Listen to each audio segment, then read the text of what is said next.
ao programa Hora do Estudo Bíblico, com o doutor e professor Lehmann Strauss.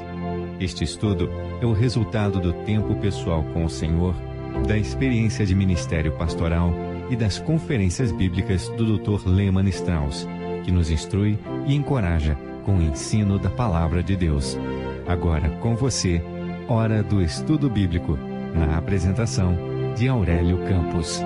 Eu agradeço a Deus por você, ouvinte. Somos gratos a cada um dos nossos ouvintes por suas orações, pelo apoio.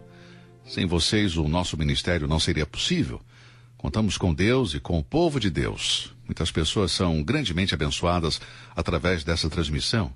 Se você é uma delas, nos escreva, compartilhe conosco o que Deus tem feito em sua vida através dos nossos estudos. Abra sua Bíblia no livro de Joel, capítulo 3. Hoje vamos terminar o estudo deste pequeno livro dos profetas menores. Veremos hoje os versículos 14 a 21. Mas primeiro vamos orar, depois vamos ler a palavra de Deus. Pai querido, nós te agradecemos por esse novo dia e pela oportunidade que temos de estudarmos a tua palavra. Ela é o nosso alimento espiritual e muitas vezes nós a negligenciamos e colocamos de lado. Nós reconhecemos que, assim como a comida é essencial para o corpo físico, também temos a necessidade espiritual que é suprida pela tua palavra.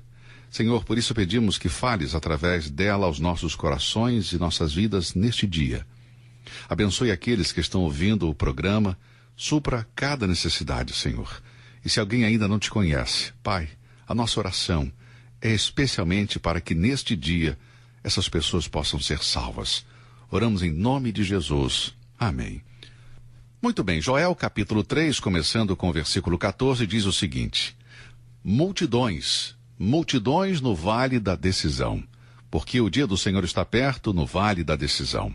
O sol e a lua se enegrecerão, e as estrelas retirarão o seu resplendor.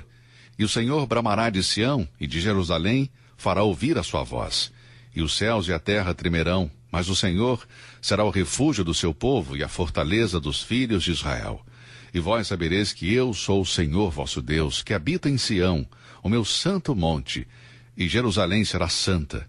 Estranhos não passarão mais por ela, e há de ser que naquele dia os montes destilarão mosto, e os outeiros manarão leite, e todos os rios de Judá estarão cheios de águas, e sairá uma fonte da casa do Senhor, e regará o vale de Sitim.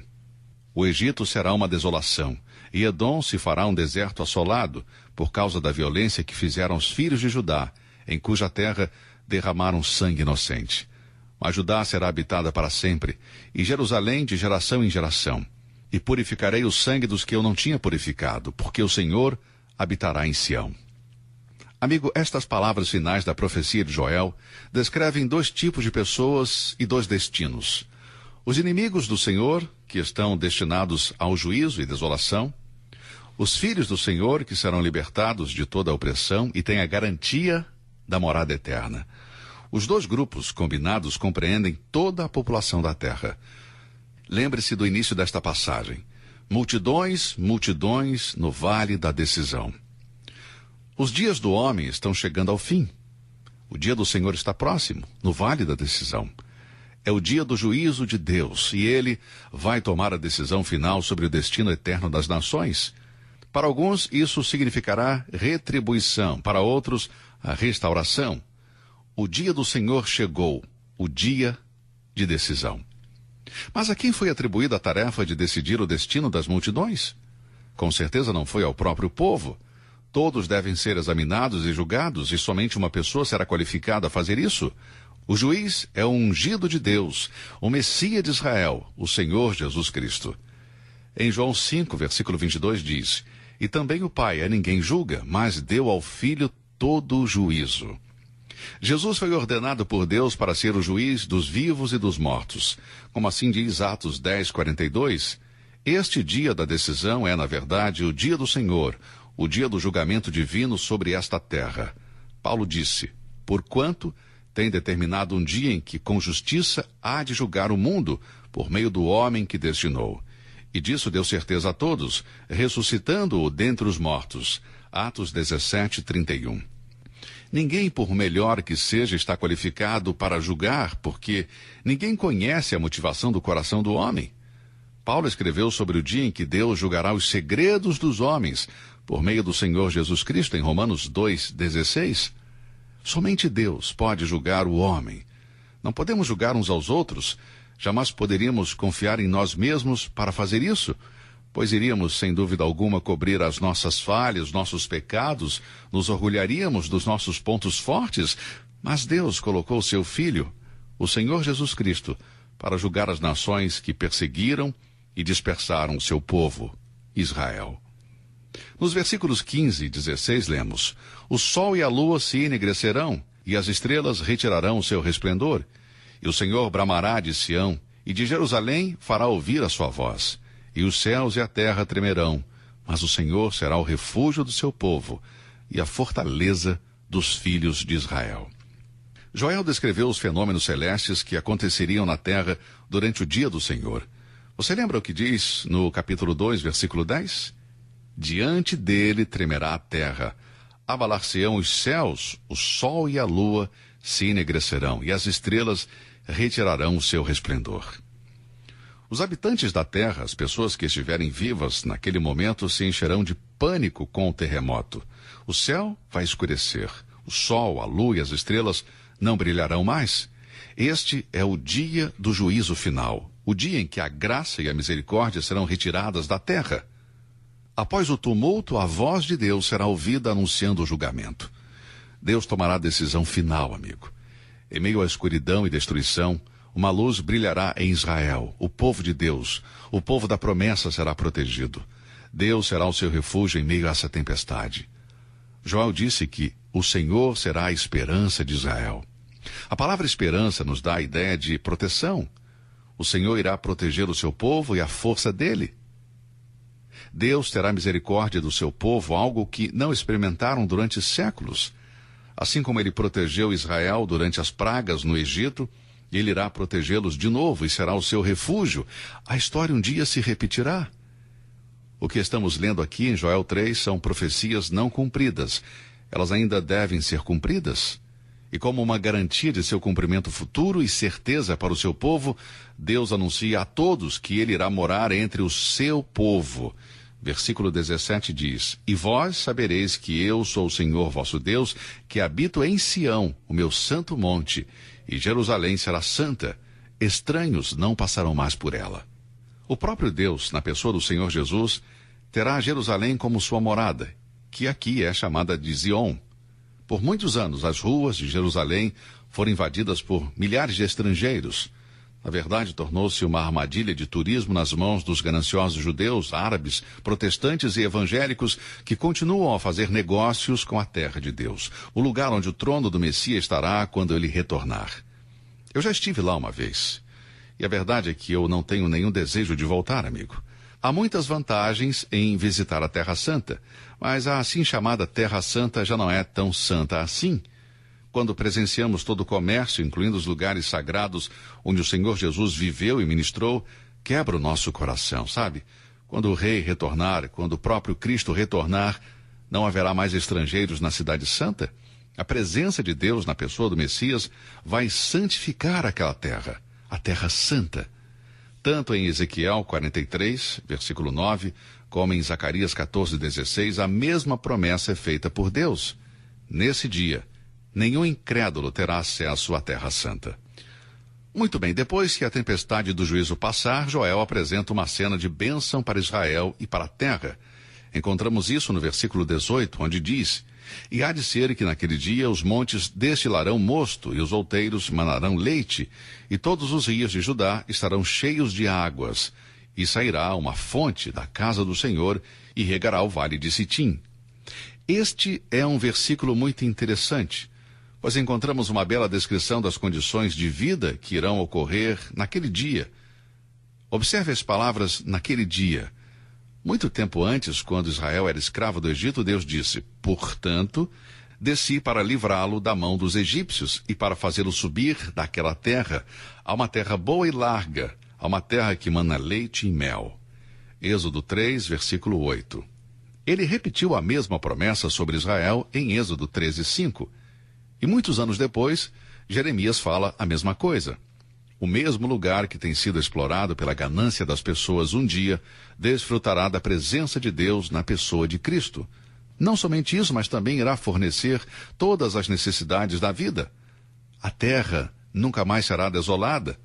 Podemos ver então que há um futuro promissor para a terra e nós, os cristãos, podemos anelar por este tempo em que Israel compartilhará a terra que Deus lhes deu, sem ser assediada por seus inimigos. O meu grande amigo, Dr. J. Vernon McGee, fez um comentário interessante sobre a declaração de Joel, que diz: sairá uma fonte da casa do Senhor e regará o vale de Sitim. Ele disse o seguinte, abre aspas, isto é interessante, pois o vale de Sitim está localizado no outro lado do Jordão. Como é possível as águas fluírem de Jerusalém para o Jordão? Zacarias nos diz que as montanhas serão quebradas naquele dia e que uma inclinação será formada na direção oposta, ou seja, de leste a oeste. Fecha aspas. O Vale de Sitim foi o local do último acampamento de Israel quando descansaram antes de atravessar o Jordão para a terra prometida. A visão de Ezequiel, do templo do milênio, descreve um rio que flui de Jerusalém, em Ezequiel 47, versículos 1 e 2. Zacarias também escreveu sobre o reinado de Cristo, dizendo que águas vivas irão fluir de Jerusalém para o Mediterrâneo e o Mar Morto. Portanto, alimento e abundância e fertilidade estarão garantidos a Israel naquele dia. Creio que aqueles que têm perseguido os judeus dizendo que não há nenhum futuro para Israel devem dar uma olhada na palavra de Deus. Está muito claro, amigo. Muitas pessoas não têm nem ideia do que pensam e dizem sobre Israel e o seu futuro. Existe um futuro cheio de bênçãos para a nação de Israel, porque um dia Deus fez uma promessa incondicional a Abraão e Deus nunca deixou de lado esta promessa. Todas as promessas irão se cumprir. O versículo 19 é muito importante porque o dia do Senhor traz devastação ao Egito e Edom. Vamos ler. O Egito se fará uma desolação e Edom se fará um deserto assolado. O juízo não é o mesmo para as duas nações. Edom será destruída para sempre como nação, algo que vamos ver mais detalhadamente em nosso estudo de Amós, no futuro. Alguns comentaristas têm dificuldade quando tentam juntar as declarações de Joel com Isaías, no capítulo 19 de seu livro. Os versículos 19, 20, 24 e 25 parecem apresentar o problema. Joel profetizou que o Egito será desolado, enquanto Isaías vê o Egito como destinatário da misericórdia de Deus. Aqui, os dois profetas parecem discordar. É uma aparente contradição. Mas sabemos que não há contradições na Bíblia. Joel não está dizendo que o Egito será destruído, enquanto Isaías nos diz que há um futuro para o Egito. Qual é a solução para esta contradição? Bom, a resposta está em Isaías 19, versículo 22. E ferirá o Senhor ao Egito, ferirá e o curará, e converter-se-ão ao Senhor, e mover-se-á às suas orações, e os curará. Observe, o Egito será punido pelo tratamento que deu a Israel, mas em meio ao juízo, eles vão clamar a Deus e ele, em sua misericórdia, vai os tirar de um lugar de desolação para um lugar de bênção. Portanto, há um futuro bom para o Egito, mas não até eles pagarem pelo seu pecado de perseguir e oprimir Israel. No meu ponto de vista, haverá algo de bom para o Egito no futuro. O profeta Isaías deixa isso muito claro. Deus os levantará da desolação, vai levá-los a uma disposição de bênção. Um dia, Deus fez uma aliança com Abraão, dizendo que abençoaria Ismael. Ismael é o pai das nações árabes, e Abraão era o pai de Ismael. Deus disse a Abraão que havia um futuro, até mesmo para os descendentes de Ismael.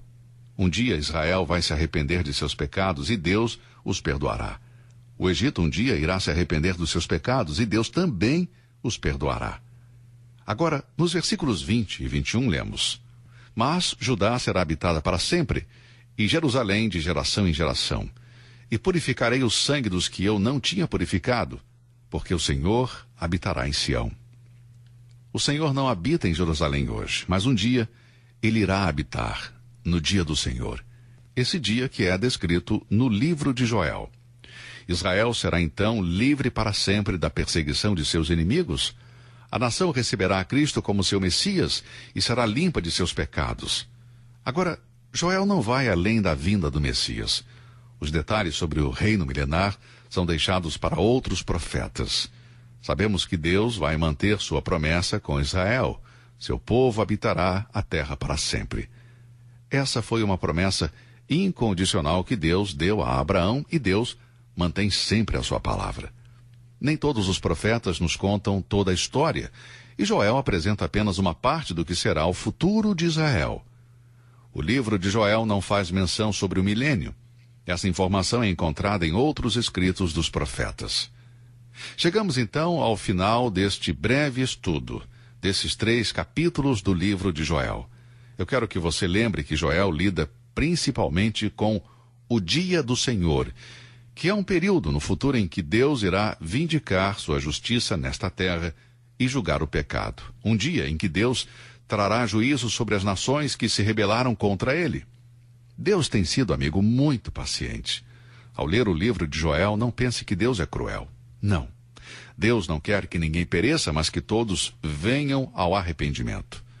Se você quer saber por que o juízo não veio antes, é porque Deus estendeu a sua graça e a sua misericórdia para com você e para comigo também. Se você estiver ouvindo o programa hoje e nunca colocou a sua fé em Cristo Jesus como seu Salvador, agradeça a Deus porque estamos vivendo o período da graça. A Bíblia diz: cheguemos, pois, com confiança ao trono da graça para que possamos alcançar misericórdia e achar graça a fim de sermos ajudados em tempo oportuno. Deus, em sua graça, quer salvar você. Não perca mais um dia, amigo. Confie nele agora e receba Cristo Jesus como seu Salvador pessoal. Para você que é um filho de Deus, o tempo se aproxima. Devemos fazer todo o possível para levar a mensagem de salvação para aqueles que ainda não a ouviram. Esse é o nosso papel, essa é a nossa obrigação, pregar a palavra de Deus. Com isso, concluímos o nosso breve estudo do livro de Joel. Obrigado, meu querido ouvinte, por ouvir esse estudo, por acompanhar esses programas. Que Deus te abençoe e até o nosso próximo estudo. Você ouviu Hora do Estudo Bíblico com o professor e doutor Lehmann Strauss, na apresentação de Aurélio Campos. Se você deseja ouvir novamente esta mensagem, visite a nossa página na internet www.bbnradio.org. Fica o convite para você nos acompanhar amanhã, neste mesmo horário, aqui na BBN. Hora do Estudo Bíblico é uma produção da BBN.